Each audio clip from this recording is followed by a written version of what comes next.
माझे नाव प्राची गोपाळ शिंदे. मी आता 8वीची विद्यार्थिनी. मी आईवरची कविता सांगत आहे.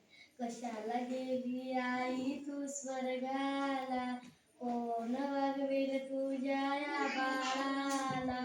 9 महिने 9 दिवसाची वारी कशी तू केली, संकट तुझला आहे असती पदराला बांधून नेली. सोडून गेली तुझ्या या लाडक्याला, कोण वागवेल तुझ्या या बाळाला. निघून गेली आई तू वनवासाला, कोण वागवेल तुझ्या या बाळाला.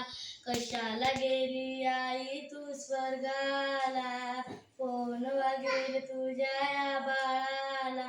मानव कोण दानव कोण कळे नाही मला, जिकडे तिकडे पाहत होतो तुझ्या या भूमोला पैशाला. सोडून गेली तुझ्या या लाडक्याला, कोण वागवेल तुझ्या या बाळाला. स्वामी तिन्ही जगाचा आई विना भिकारी, आईची माया या जगाला कधीच कळली नाही. सोडून गेली तुझ्या या लाडक्याला, कोण वागवेल तुझ्या या बाळाला. शाबास, खूप खूप सुंदर.